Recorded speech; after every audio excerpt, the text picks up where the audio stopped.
ঠাকুর আমরা ধরেছি কেন? ১ম এ যদি সেখান থেকেই শুরু করা যায়, সবাই একটা ধারণা আছে আমাদের যে ঠাকুর ধরেছি মানে আমরা আরো ভালো থাকতে চাই। এটা খুবই সত্যি কথা যে ঠাকুর ধরলে খুবই ভালো থাকা যায়। আমাদের জীবনে ঠাকুর না ধরেও অনেকে ভালো থাকে। তো আমরা সবসময় জীবনটাকে সেট করি কেমন? যে আমরা অপরকে দেখে আমার জিনিসগুলোকে মাপার চেষ্টা করি। ও এত ভালো আছে ঠাকুর না ধরে আমি কেন ভালো নেই? তো আমরা তো বুঝি না তো। আমাদের বোধ বুদ্ধি সেই বুদ্ধি মেইনলি বুদ্ধির ওপরে আবরণ পড়ে আছে। তাই জন্য আমরা অত বেশি বুঝতে পারি না। কারণ ঠাকুর আমাদের বলছিল যে আমরা অসংখ্য পূর্বজন্মের কর্মফলগুলো নিয়ে আমরা একত্রিত হয়ে এখন এইজন্য আমরা জন্মগ্রহণ করে তার সেইভাবে চলছি। এখন এই চলার উপর ডিপেন্ড করেও আগামী দিনে কর্মফল তৈরি হবে। তো ওই যে কিছু লোক দেখবেন ঠাকুরকে না ধরেও ভালো আছে, সেইগুলো দেখে আমাদের ঠাকুরের প্রতি মানে ঠাকুরের প্রতি তখন একটু বীতশ্রদ্ধ হয় কেন? কারণ আমরা তো একটু ঠাকুর ধরলে একটু কষ্ট হয়ই সত্যি। কারণ কি? ওই যে ধরুন ভোরবেলা উঠে প্রার্থনা করা, নাম করা, ইষ্টভৃতি করা। তো ভোরের ঘুম আমাদের সবার থেকে সবথেকে প্রিয়। কিন্তু শাস্ত্রে যদি দেখেন সেখানে কিন্তু পরিষ্কার লেখা আছে যে ভোরবেলা সেই ব্রহ্ম মুহূর্তে ওঠার কথা। ঠাকুরও সেটার পেছনে জোর দিলেন। কারণ এটা খুব দরকার। আমাদের ব্রহ্ম মুহূর্তে যদি না উঠি আমাদের শারীরিক অসুস্থতা এই যে স্বাস্থ্য সদাচার সূত্রে গ্রন্থ পাঠ করছিলেন মায়। তো সেই সুস্থ থাকতে গেলে আমাদের কিন্তু সেই ভোরবেলা ওঠাটা খুব দরকার এবং ঠাকুর তাই একটা নিয়মের মধ্যে করলেন কি যে প্রার্থনার টাইম বেঁধে দিলে প্রার্থনা অন্তত ১ ঘন্টা আগে উঠে আমরা ঠাকুরের নাম করে ইষ্টভৃতি করে তারপর প্রার্থনা করব। ঠাকুর সেটা বলে দিলেন। এখন সকালবেলা তো ওটা সত্যিই করতে খুব কষ্ট হয়।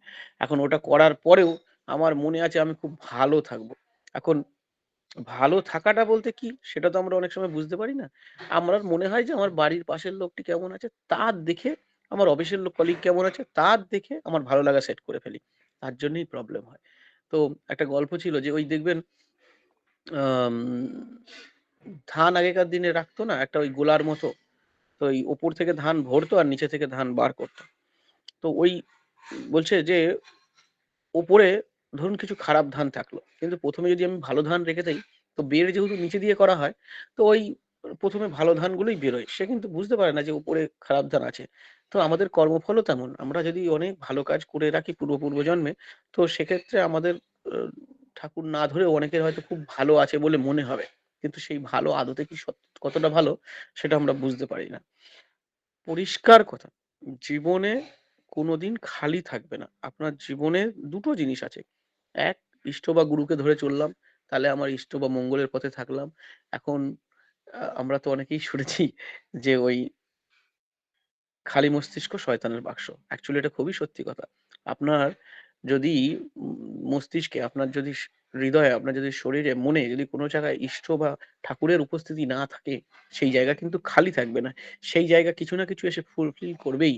আর সেই ফুলফিল কে করবে? সে হচ্ছে এই অনিষ্ট বা অমঙ্গল। তখনই আমাদের জীবনটা কিন্তু ছারখার হয়।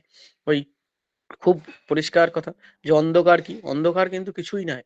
জীবনে যদি আপনার আ ঘরের মধ্যে যদি আপনি লাইটটা না জ্বালিয়ে রাখেন তাহলেই আপনি অন্ধকার বুঝতে পারবেন যে অন্ধকার আছে। কিন্তু লাইটটা যেই জ্বলে গেল আপনার অন্ধকারটা ঘরের থেকে পরিষ্কার হয়ে গেল। ঠিক জীবনে আপনার ওই অমঙ্গল অনিষ্ট যতক্ষণ থাকবে ততক্ষণ থাকবে যতক্ষণ আপনি জীবনে মঙ্গল বা গুরুকে আপনি গ্রহণ না করছেন। যখনই আমি গুরুকে গ্রহণ করলাম তখনই কিন্তু আমার জীবন থেকে ওই অমঙ্গলের এরিয়াটা চলে গেল। এখন গুরুকে গ্রহণ করলে কি করতে হবে? গুরু যা বলেছে আমাদেরকে শুনতে হবে। ঠাকুর এত আমাদেরকে বোঝানোর চেষ্টা করেছে। ঠাকুর আমাদেরকে নিয়ে এত ভালো থাকতে চেষ্টা করেছেন। কিন্তু আমরা ভালো থাকি না বা ভালো হতে পারি না। কারণ আমরা ঠাকুরকে ধরে চলি না। ঠাকুর এক জায়গায় বলছিলেন যে, "দেখো কিছু লোক থাকে না ওই ঠাকুর করে মানে নিজেকে জাহির করার জন্য। কিছু লোক থাকবে ঠাকুরের কথা তখন শুনবে যখন দরকার পড়বে। কিছু লোক থাকবে যে ওই ঠাকুর একদিকে যা বলেছে, আমি আমার মতো চলবো। আর কিছু লোক থাকবে খুবই কম মুষ্টিমেয় লোক যারা ঠাকুর যা বলেছে পৃথিবী এদিক ওদিক ওপার হয়ে যাক। ঠাকুর যা বলেছে আমি সেইগুলো চলবো। তাহলে আমাদেরকে কিন্তু এই লাস্ট ক্যাটেগরিতে যতক্ষণ না আসতে পারছি ততক্ষণ কিন্তু জীবনে উন্নতি হওয়া কোনো মতেই সম্ভব নয়। ঠাকুর সত্যানুসরণের বাণীতে পরিষ্কার করে বলে গেলেন যে, "দেখো ৩ টে জিনিস করতে বলল। সদ্দীক্ষা গ্রহণ করো, সৎনাম মনন করো আর সৎসঙ্গের আশ্রয় গ্রহণ করো। আমি নিশ্চয় করে বলছি তোমাকে তোমার উন্নতির জন্য ভাবতে হবে না।" আমরা সকালবেলা উঠেই কি করি? ১ম এ মোবাইল, না হলে নিউজ পেপার, না হলে টিভি। এই ৩ টে দিয়েই আমাদের জীবন শুরু করি নরমাল। যদি ঠাকুরের সাথে আমরা যোগযুক্ত না থাকি। এই ৩ টে জিনিস। আজকে নিউজ পেপার খুললেই সেই একটা নেগেটিভ খবর আপনার এখানে যুদ্ধ লেগে গেছে, ওখানে লেগে গেছে। এগুলো কি সত্যিই দরকার? আমি জানি না। অনেকেই বলে যে এইসব পাড়াপড়শির সব খবর রাখা উচিত, দেশের খবর রাখা উচিত, বিদেশের খবর রাখা উচিত। আমি একটা জিনিস বুঝি যে জিনিসে আমার কন্ট্রোল নেই, সেই জিনিসে আমার অতটা মাথা ঢুকিয়ে লাভ নেই। কারণ আমার মাথার মধ্যে ওই আ স্পেস সীমিত। তো ওই যত কিছু আমি মাথার মধ্যে নেব, সেগুলো আমি ভাবতে থাকবো। সেইগুলো ভাব অনুযায়ী, সেই থট অনুযায়ী অ্যাকশন তৈরি হবে এবং অ্যাকশন অনুযায়ী আমার কর্ম তৈরি হবে এবং কর্ম অনুযায়ী ফল পাবো। তো আমার জীবনটা কি দরকার? সকালবেলা ঠাকুর বলেছে যে, "দেখো ভাই সকালবেলা ওঠো। সকালবেলা উঠে অন্তত প্রার্থনার ১ ঘন্টা আগে ওঠো" এবং প্রার্থনাও কত সুবিধা করে দিল। সারা বছর একই টাইমে প্রার্থনা নয়। প্রতি মাসেই আমাদের যেহেতু সূর্য ওঠার টাইমিং চেঞ্জ হয়েছে, আমাদের প্রার্থনার টাইমও চেঞ্জ করে দিলেন। ঠাকুর আমাদের কত সুবিধা করে দিলেন যে, সকালে উঠবে, ১ ঘন্টা আগে উঠে মনটাকে একটু শান্ত করে ঠাকুরের নামটা করো, ইষ্টভৃতি করো, প্রার্থনা করো। তারপরে তুমি তোমার বাড়িতে যে গুরুজনরা আছে তাদেরকে সব্বাইকে প্রণাম করে তারপরে তুমি তোমার কর্মজীবনে প্রবেশ করো। দেখুন এই যে আ সৎসঙ্গ কিন্তু আমাদের সত্যিই প্রচুর শেখার জায়গা এবং প্রচুর শেখা নাই এবং প্রত্যেককে পরিপূর্ণভাবে যদি মানুষ হতে হয়, তো সৎসঙ্গ ইস দ্যা একমাত্র লাইন। আমরা সকালবেলা উঠে যখন ওই আ বাবা-মাকে প্রণাম করি বা গুরুজনদের প্রণাম করি, তাতে হয়টা কি অ্যাকচুয়ালি? বারবার এই প্রণাম করতে আমাদের এই যে ঠাকুর বলছেন উন্নতি কি? উন্নতি হচ্ছে ঊর্ধ্বে নত স্বীকার করা। যে প্রবণতা যদি থাকে কারো, তাহলেই সে উন্নতি হয়। আগেকার দিনে দেখবেন আমরা ওই রাস্তায় ওই ঘাটে বাজারে যেখানেই হোক যদি কোনো আমাদের পূর্ব পরিচিত টিচারদের সাথে, শিক্ষকদের সাথে দেখা হতো আমার প্রাইমারি স্কুল, হাই স্কুল যেখানেই যেকোনো স্কুলের টিচারের সাথে দেখা হলে আমরা কিন্তু সেই বাজারের মধ্যে তার পায়ে হাত দিয়ে ছুঁয়ে প্রণাম করতাম যে, "স্যার ভালো আছেন তো? আশীর্বাদ করেন যেন আমরা ভালো থাকি।" কিন্তু আজকালকার দিনে ওই hello, hi, good morning, good evening থেকেই শেষ হয়ে গিয়েছে। আমরা পাশ্চাত্যের কালচারটা ধরে নিয়েছি। তাতে কি হয়েছে? আমাদের ওই ঊর্ধ্বে নত হওয়ার ভাবটা কিন্তু চলে গিয়েছে। এই ভারতবর্ষ এক মহান দেশ। আমরা যেকোনো দেশে কপি করতে পারি। কিন্তু ভারতবর্ষের যে কালচার আমাদেরকে মধ্যে রয়ে গেছে আর্য কৃষ্টি কালচার, ঠাকুর সেটাকেই আরো একবার চাড়িয়ে তোলার চেষ্টা করলেন। কিন্তু দুর্ভাগ্য আমরা সেটাকে ধরে নিতে পারছি না। আজকে দেখুন এই আজকে ২ তারিখ। বছরের আজকে ইংরেজি বছরের ২য় দিন। আমরা ওই 31st ডিসেম্বরে আমার মনে পড়ে আমার বাড়ির কথাই বলছি। আমরা সন্ধ্যেবেলা যখন ওই রাত্রে একটু তাড়াতাড়ি শুয়ে পড়ি। ১০টা ১০:৩০ র মধ্যেই শুয়ে পড়ি। তো যখন আমরা শুচ্ছি এই 31st ডিসেম্বরে তো পাড়ায় খুব গান বাজনা চলছে। তো আমার ছোট মেয়েটা জিজ্ঞেস করছে, আ ও ৭ বছর বয়স। ও জিজ্ঞেস করছে যে, "বাবা এত গান বাজনা হচ্ছে কেন?" তো আমি বললাম, "এটা ওদের সেলিব্রেশন নিউ ইয়ারকে ওয়েলকাম করার জন্যে।" তখন ও বলল যে, "বাবা তাহলে আমরাও জেগে থাকি, আমরাও সেলিব্রেশন করব।" তখন আমি বললাম যে, "দেখ এখন ঘুমিয়ে পড়। আমরা সেলিব্রেশনটা ভোরবেলা করব। সকালবেলা মন্দিরে গিয়ে। চল 1st জানুয়ারি আমরা মন্দিরে যাব, সকালবেলা প্রার্থনা করে আসব।" তো দেখুন এই জায়গায় আমার কাছে ২ টো অপশন ছিল। আমি আমার পরবর্তী জেনারেশনকে কি শেখাবো? আমি যদি বলতাম, "না চল তাহলে আমরা সেই মাঠে গিয়ে সারারাত হৈ হুল্লোড় করি।" ঠিক আছে? সারারাত জেগে আমরা সেই ১২টা ১২:৩০ ১টা অবধি সেলিব্রেশন করে এসে ভোরবেলা প্রার্থনাটাই মিস করে দিলাম। কারণ আমরা অতটা এখনো হয়ে উঠতে পারিনি যে রাত্রি ১টা ২টা শুয়েও আবার ভোরবেলার প্রার্থনা যথারীতি করব। তো তাই জন্য আমরা সেই হিসেবে নিজেকে গুছিয়ে নিলাম যে না ঠিক আছে আমরা ভোরবেলা থেকে সেলিব্রেশনটা শুরু করব 1st জানুয়ারি থেকে। তো জীবনটা আপনার সামনে সবসময় ২ রকমের রাস্তা আপনার কাছে দেবে। আপনি যে রাস্তাটা নিতে চাইবেন সেই রাস্তাটাই আপনার একটা হচ্ছে ভালো লাগা আর একটা ভালো রাস্তা। ভালো লাগা আর ভালোর মধ্যে কিন্তু অনেক পার্থক্য। আমরা তখনই ভালো লাগা আর ভালোর মধ্যে পার্থক্য করতে পারবো যখন আমার জীবনে কোনো গুরু থাকবে, কোনো রেফারেন্স লাইন থাকবে, যখন আমি মেপে নিতে পারবো যে কোনটা ভালো লাগছে আর কোনটা ভালো। সারা জীবনে যদি এইটুকু আমরা করতে পারি তাহলেই অনেকটা এগিয়ে যাবো। আর সেই ভালো লাগা থেকে সরে এসে ভালোতে যুক্ত থাকতে গেলে কিন্তু আপনার একনিষ্ঠ ভক্তি দরকার এবং সেই ভক্তি তৈরি হবে কিভাবে? প্রতিনিয়ত করার মাধ্যমে। ঠাকুরকে একবার এক দাদা বলছিল যে, "ঠাকুর আপনি যা সত্যানুসরণ দিয়ে গেছেন, এই সত্যানুসরণ পড়ে যা জ্ঞান হয় আর মানুষের যা উন্নতি হয়, তার কিছুতে কোনো গ্রন্থতেই হয় না।" ঠাকুর একটুখানি কারেকশন করে বললেন যে, "মণি ওটা ওই পড়ে নয়, ওটা হচ্ছে করে।" কারণ আমরা সত্যানুসরণকে যতদিন আমরা নিজেদের লাইফের মধ্যে নিয়ে চলবো, ততদিন কিন্তু আমরা আ উন্নতির পথে চলতে থাকবো। আজকে সকালে ওই যে ১ম যে সত্যানুসার ঠাকুর যে ১ম বাণীটা দিয়েছিল যে, "অর্থমান যশ ইত্যাদি পাওয়ার আশায় আমাকে ঠাকুর সাজিয়ে ভক্ত হও না।"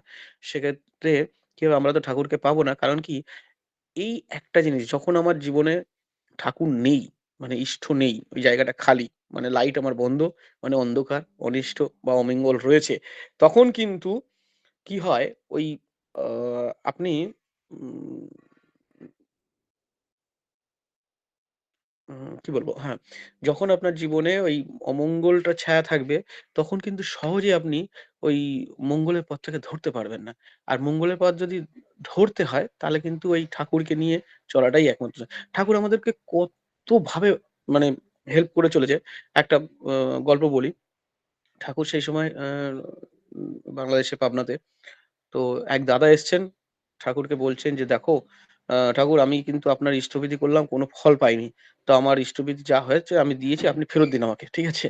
তো তখন ঠাকুর বলছেন যে, যা একজনকে বলল, "এই দেখো তো উনি ৬ মাস দীক্ষা নিয়েছিলেন।" ঠিক আছে? ৫ পয়সা করে দীক্ষা মানে ইষ্টবিধি করতেন সেই সময়। তো ওই আ ৬ মাসে ওই ৳৯ মতো হয়েছে আর প্রণামী-টনামি মিলিয়ে ৳৯.৭০ ৳৯.৫ মতো হয়েছিল। তো ঠাকুর বলল, "ওকে ৳১০ দিয়ে দাও।" তো ও নিয়ে চলে যাচ্ছে। তখন বলছে, "শোনো, তোমার মনে আছে তুমি তো বাদাম বিক্রি করছিলে কিছুদিন আগে। তুমি ওই বাদাম বিক্রি করতে, করতে একটা চলন্ত ট্রেনে ওঠার চেষ্টা করছিলে। হঠাৎ করে তোমার ওই হাতটা পিছলে যায়। কিন্তু যে করে হোক তুমি সেই ট্রেনের স্টেশনে তুমি বসে পড়ো। কিন্তু বন্ধু তুমি পড়ে যাওনি। তোমার মনে পড়ে? যে কেউ মনে হয়েছিল যে কেউ তোমাকে ধরে বসিয়ে দিল?" তখন বলছে, "হ্যাঁ ঠাকুর মনে হয়েছিল।" তখন বলছে, "ওটা কে ছিল?" তো তখন সে বুঝতে পেরেছে। তখন বলছে যে, "দেখো মনি, কেউ যদি আমাকে ভালোবেসে ইষ্ঠ-ভীতিটা সকালবেলা শুরু করে, তাহলে কিন্তু আমি তাকে সারা জীবনের প্রোটেকশন দিয়ে রেখে দেই।" তো ঠাকুর আমাদের সেই নিকুম্বিলা যজ্ঞের কথা বলেছিল। যে নিকুম্বিলা যজ্ঞ হচ্ছে সেইরকম যজ্ঞ, যে যজ্ঞ করলে মানুষ অজেয় হয়ে পড়ে। সে কখনোই মানে ভুল মানে কি বলবো? মানে যুদ্ধে তার পরাজয় হয় না। তো ঠাকুর বললেন যে ইষ্টভীতিটা হচ্ছে সেরকম নিকুম্বিলা যজ্ঞ। আমরা যখন সকালবেলা ইষ্টভীতি করে বেরোবো, তারপরে কিন্তু আর আমাদের হেরে যাওয়ার বা হারিয়ে যাওয়ার কোনো কথাই থাকে না। যাই হোক সেগুলো হচ্ছে অনুভূতির ব্যাপার। যতক্ষণ আমরা ঠাকুরকে ঠাকুর বলছেন যে এই ইষ্টভীতি নিয়েও অনেকের অসংখ্য মতামত, মতভেদ রয়েছে। অনেকে বলেন যে না ইষ্টভীতি ঠিক ওই ঠাকুর আ অর্থ সংগ্রহ করে। তো যাই হোক এটা অর্থ নয়। ওই আ ওঙ্কারনাথ বাবা ওঙ্কারনাথকে একবার ওই আ তার শিষ্যরা বলেছিল এই যে শ্রী, শ্রী ঠাকুর অনুকূলচন্দ্র ওই ইষ্টভীতি অর্থ সংগ্রহ করছে তার আ প্রতিষ্ঠানকে চালানোর জন্যে। তো আমাদেরকেও এগুলো করা উচিত। তখন সেই ওঙ্কারনাথজি বলেছে যে, "দেখো উনি কিন্তু এই অর্থ নেন না। উনি ইষ্টভীতি নামক ইষ্টর ভরণ-পোষণের জন্যে সেই অর্ঘ্য তার গুরু মানে শিষ্যদের কাছ থেকে নিচ্ছেন এবং এই নেওয়ার মাধ্যমে কি হয়? সে শিষ্যর জীবনের সব দুঃখ, বেদনা, পাপ সব কিন্তু গ্রহণ করে। ঠিক আছে? এটা কিন্তু শুধু তোমরা টাকা বা পয়সা বলে ভেবো না।" তারপরে তখন বলছে, "তাহলে আমরাও শুরু করতে পারি?" বলছে, "না। সেই যে গুরুর যে কোয়ালিটি থাকা উচিত যে কিনা শিষ্যের পাপ হরণ করতে পারবে, শিষ্যের দুঃখ হরণ করতে পারে, শিষ্যের সবকিছু নিয়ে নিতে পারবে। সেইরকম কোয়ালিটি আমার নেই। সে কিন্তু স্বীকার করেছে। তো যাই হোক, তো সেইটাই আমরা বললি, আমরা কিন্তু অশেষ ভাগ্যবান আমরা জীবনে যে আজকে আমরা এই ঠাকুরকে পেয়েছি। কারণ আ ভাগ্যবান বলতে কি আমি এটা মনে করি যে আমার অসংখ্য পুরনো জন্মে হয়তো কিছু সুকর্ম ছিল যার জন্য ঠাকুরকে পেয়েছি। দেখবেন কিছু লোক আমরা আ ওই ২০ বছর, ২৫ বছর, ৩০ বছর, ৪০ বছর বাদে ঠাকুরের দীক্ষা গ্রহণ করি। কিছু এবার দেখা যায় তাদের পরবর্তী জেনারেশন এ যেহেতু মানে ধরুন আমার বাবা-মারা দীক্ষিত ছিল। আমরা ছোটবেলা থেকেই ঠাকুরকে পেয়ে গেলাম। ঠিক আছে? তো এটা কিভাবে হয়? তো সেখানেও ঠাকুর একবার বলছেন যে, "মৃত্যুকালে যে ভাবটা সবথেকে বেশি প্রমিনেন্ট হয়, সেই ভাবটা নিয়েই আবার পরবর্তীকালে জন্মগ্রহণ করে।"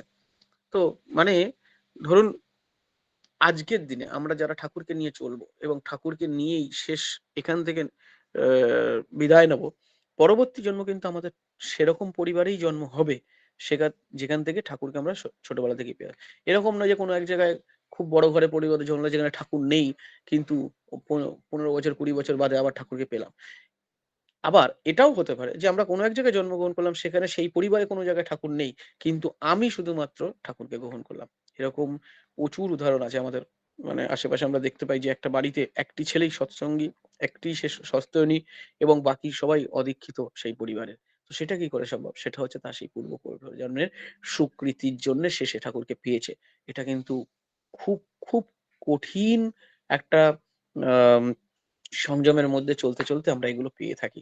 ভগবান শ্রীকৃষ্ণকে একবার অর্জুন জিজ্ঞেস করেছিল যে, "সখা, আমি দেখো এই দুর্যোধন কত ভোগ উপভোগের মধ্যে দিয়ে চলছে। ঠিক আছে? আমি কিন্তু এসব ভোগ উপভোগ করলাম না। তোমার কথা শুনে তুমি যেমন বললে আমি সেইভাবে চললাম। এখন আমার জীবনে যদি মুক্তি না হয়, তাহলে না আমি ভোগ করলাম, না মুক্তি পেলাম। তাহলে আমার হলোটা কি?" তখন ভগবান শ্রীকৃষ্ণ বলছেন যে, "দেখো সখা, তুমি এই জীবনে ভাবছো যে এটাই তোমার শেষ জীবন। এটা তোমার অসংখ্য জীবনের কর্মফল নিয়ে তুমি এই জন্মে পরিচালিত হচ্ছ এবং আগামী দিনে তুমি যেখান থেকে শেষ করবে, আগামী দিনে সেখান থেকেই শুরু করবে।" ঠাকুরও সেই কথাটাই বলে গেলেন যে মৃত্যুকালে আমাদের যে ভাব প্রমিনেন্ট থাকে সবথেকে বেশি, সেই ভাবটা নিয়েই আগামী দিনে আবার এই ধরাধামে আমরা জন্মগ্রহণ করি। তাহলে কি চাই শুধু? আমরা শুধু ঠাকুরকে ভালোবাসতে হবে। বিশ্বাস করুন, ঠাকুরকে আমরা 99% ক্ষেত্রে আমরা ঠাকুরকে তখনই ডাকি যে, "ঠাকুর, সমস্যায় পড়লে। ঠাকুর, আমাকে একটু রক্ষা করো। ঠাকুর, আমার কালকে পরীক্ষা আছে, একটু তুমি বাঁচিয়ে দিও। ঠাকুর, আমার এই ছেলের পাত্র মানে পাত্রী দেখছি, যেন একটা ভালো পাত্রী পেয়ে যাই, বা মেয়ের জন্য ছেলে দেখছি।" সেই সময় আমরা ঠাকুরকে সবসময় ডাকি। কিন্তু ঠাকুরকে প্রয়োজন ছাড়া, মানে এই অ অসময়ে না পড়ে যে এমনি যখন ভালো সময়, সেই সময়ে যদি নিয়মিত ঠাকুরকে মনে করতে পারেন, তার মধ্যে যে ভালো লাগা বা ভালোবাসা কাজ করবে, সেটা আর কখনোই হয়ে ওঠে না আমার মনে হয়। তাই জন্যে প্রতিনিয়ত আমাদের ওই সকালে ওই ভোরবেলা উঠে ঠাকুরের নাম ধ্যানটা করা অবশ্যই দরকার। তার তার সাথে আমরা কি করি? সেইভাবে যুক্ত থাকি। এই যুক্ত যখনই আমাদের ছিন্ন হয়ে যায়, তখনই কিন্তু ওই যে বললাম, জি লাইটটা না থাকলে যেমন অন্ধকার আসে, তেমনি জীবনে ঠাকুরকে যদি আমরা হারিয়ে ফেলি, জীবনে যদি ঠাকুরের সাথে যুক্ত না থাকতে পারি, তাহলে কিন্তু জীবনটা আমাদের অন্ধকার হয়ে গেল। তাই সবসময় আমাদের কিন্তু ঠাকুরের সাথে যুক্ত থাকার একটা প্রচেষ্টা রেখেই যাওয়া দরকার। না হলে কিন্তু আমরা ওই হারিয়ে যাব অন্ধকারের মধ্যে। কে চায় না ভালো থাকতে? আমরা সারাদিন শুধু ঠাকুরের কাছে আম এই দাও, সেই দাও বলে চাইতে থাকি। অ্যাকচুয়ালি সত্যি কথা বলে ভাবুন তো, আমরা যখন সকালে ইষ্টভীতি করি, তখন কিন্তু এই লাইনটাই বলি যে, "তোমার দয়ায় লোভে কি জানো সকলে পেয়েছি আমি।" তাহলে সকাল বেলায় আমি ১ম এ ঠাকুরকে বললাম যে, "ঠাকুর, তোমার দয়ায় আমি সব পেয়ে গেছি জীবনে।" তারপরেই আবার বলছি, "ঠাকুর, তুমি এটা দাও, ওটা দাও।" তাহলে কি আমার জীবনে আমি সকাল বেলায় গো বিটুইন থেকে শুরু করলাম না? যে আমি মনে, মনে বললাম যে, "ঠাকুর, আমি কিন্তু জীবনে সব পেয়ে গেছি তোমার দয়ায়।" তারপরেই শুরু করলাম, "আমাকে এই চাকরিটা ভালো লাগছে না, আরেকটা চাকরি করব, তুমি আমাকে একটু দেখো।" ঠিক আছে? তার মানে ঠাকুরকে আমি সেই অফিস বয় বা পিয়ন টাইপের, আমার কর্মচারী টাইপের বানিয়ে ফেললাম যে আমার যখন যা দরকার হবে তোমাকে সব ফুলফিল করতে হবে। ঠাকুর তা নয়। আমরা ঠাকুরের জন্য যদি ফুলফিল করে চলি, তাহলে কিন্তু আমাদের পাওয়াটা হবে। ঠাকুর বলছেন যে, পরিষ্কার করে শিখিয়ে গেলেন যে, দয়া মানে দিয়ে পাওয়া। যতক্ষণ আমরা তাকে না দিচ্ছি, ততক্ষণ কিন্তু আমরা দয়া পাবো না। কারণ একটা জিনিস শুনুন, ঠাকুরের কাছে ধরুন প্রচুর মানে খাবার রয়েছে, এই রয়েছে। ঠিক আছে? এখন আমি গেলাম, ঠাকুর আমাকে সব পরমান্ন, অন্ন সবকিছু খুব ভালো, ভালো খাবার দিল। কিন্তু আমার শরীরটা ভালো না। আমার শরীরে পেটের ভেতরে জায়গা নেই। মানে ধরুন উম পেট খারাপ হয়ে রয়েছে বা কিছু একটা হয়ে রয়েছে, যখন আমার উ খাদ্য হচ্ছে ওই সাগু, বার্লি এইসব খাওয়া উচিত। তখন কি ঠাকুর দিলেও আমরা খেতে পারবো? পারব না। তাই আমাদেরকে রেডি করতে হবে। ধরুন আমি একটা বালতি নিয়ে গেছি। ঠাকুর বাড়িতে প্রচুর জল আছে। এখন সেখান থেকে ঠাকুর বাড়ি থেকে বলল যে, "তুমি জল নিয়ে যাও।" এখন আমার যে বালতিটার সাথে ৫ লিটার জল ধরে। ঠাকুর বলল, "১০০ লিটার জল নিয়ে যাও।" নিয়ে যেতে পারবো? পারব না। তেমনি আমাদেরকে ঠাকুর সবসময় দয়া করার জন্য রেডি হয়ে রয়েছে। কিন্তু সেই দয়ার জন্য তৈরি হওয়া, সেই তৈরি আমার যে আধারটা, যে ক্যাপাসিটিটা, সেটা আমরা নেই। এবং সেটা কখন হবে? ওই দয়া মানে দিয়ে পাওয়া। তাকে যখন আমরা দেব, তখন আমাদের ওই পাওয়ার আধারটা তৈরি হবে। যাই হোক, অনেক কথা অগোছালোভাবে বললাম। একটু তাড়াহুড়োর মধ্যে আছি। এখানে যারা উপস্থিত আছেন, জয়েন করেছেন, প্রত্যেকের জন্যে পরম দয়ালের রাতুল চরণে মঙ্গল প্রার্থনা করি। সবার সুস্থ স্বাস্থ্য স্থিরচ্ছল জীবন প্রার্থনা করি। আপনারা সবাই খুব, খুব ভালো থাকেন। একটা ছোট্ট কথা বলে আমি শেষ করব। দেখুন, ঠাকুর বলছেন শিবিগৃহের মন্দির হিসাবে এই শরীরটাকে যত্ন নিতে। কারণ এই শরীরটা যদি না থাকে, তাহলে কিন্তু আমরা ঠাকুরকে নিয়ে চলবো কি করে? তো ওই চলার জন্যে যে জিনিসটা আমাদের দরকার, ওই যে সেই আবার আধারটা যদি রেডি না থাকে আমার, তাহলে আমি চলবো কি করে? আ এই শিবিগৃহের মন্দির হিসেবে আমার শরীরটাকে ভাবতে বলেছেন। আজ সারা ভারতবর্ষে যদি আমরা যেখানেই প্রবেশ, মানে যেকোনো মন্দিরে যাই, বলতে পারেন যে কোন মন্দিরে মাছ-মাংস নিয়ে প্রবেশ করার অনুমতি আছে? কোনো মন্দিরে নেই। তাই যদি ঠাকুরকে ভালোবেসে থাকি, ঠাকুরের কথা প্রত্যেকটা মেনে চলার চেষ্টা করে থাকি, ঠাকুর যেহেতু বললেন শিবিগুড়ের মন্দির হিসাবে, আমার মনে হয় না যে তাহলে কিন্তু ওই মাছ-মাংস খাওয়ার কোনো জায়গা আছে। ঠাকুর কিন্তু কখনো বলেইনি যে শস্ত্র নিলেই মাছ-মাংস ছাড়তে হবে। আর দীক্ষা নিয়ে শুধু শস্ত্রনী না নিয়ে দীক্ষা নিলেই মাছ-মাংস খাওয়া যায়। মাছ-মাংস খাওয়ার কোনো জায়গা আমাদের জীবনে নেই। সে শস্ত্রনী হই বা শস্ত্রনী না হই। তাই সস্তনী তো একটা পরম ব্রত। সেই ব্রত আগেকার দিনে মুনি ঋষিরা পালন করতেন। কিন্তু আমরা পরম সৌভাগ্যবান যে এই কলিযুগে ঠাকুর আমাদেরকে এই ব্রত আমাদেরকে দান করে গেলেন। তা যাই হোক, যার যা মানসিক পরিস্থিতি থাকে যে আমরা এটুকুই ভাবি যে স্বস্ত নিলে মাছ-মাংস ছাড়তে হবে। তা যদি সেরকমও থাকে তো সবাইকে বলব যে আপনারা যারা এখানে উপস্থিত আছেন, যারা স্বস্তিনী গ্রহণ করেননি, স্বস্তিনী গ্রহণ করুন। দেখবেন উন্নতি কিভাবে আসে। তাই বলে পাওয়ার আশা রেখে কখনো কিন্তু ঠাকুরকে গ্রহণ করবেন না। সবাই খুব ভালো থাকেন। আমার অগোছালো বক্তব্য এখানেই শেষ করলাম। কারো মনে যদি কোনো ব্যথা দিয়ে থাকি ক্ষমা করবেন। সবাই খুব ভালো থাকুন। আর এই শীত পড়েছে, একটু খেয়াল রাখবেন সবার। জয় গুরু সকলকে। জয়গুরু দাদা, জয়গুরু। অপূর্ব একটা মনোমুগ্ধকর ইষ্ট প্রসঙ্গ আমরা সকলে মিলে শ্রবণ করলাম। দাদা এত বাস্তবমুখী কথা শুনলেন, সত্যি কথাগুলো যদি সত্যি নিজেদের মধ্যে ফুটিয়ে তুলতে পারি, ওই ঠাকুর যেগুলো বলে গেছে, সত্যি আমাদের জীবনে কিন্তু আর উন্নয়নের জন্য আর ভাবতে হবে না। দাদা সত্যি ছোট থেকে এমনি ইষ্টভীতির কথা বললেন, গীতায় ভগবানের কৃষ্ণের কথা বললেন এবং অর্জুনের কথা সবকিছু বললেন এবং সবশেষে সস্থিনীর কথা বললেন। সবটুকুই গুছিয়ে তিনি আমাদের কাছে তুলে ধরে দিয়ে গেলেন। দাদার এবং দাদার পরিবারের সকলের সার্বিক মঙ্গল প্রার্থনা প্রভুর চরণে রাখছি।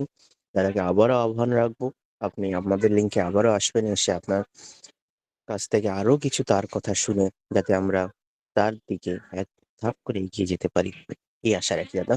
জয় গুরু।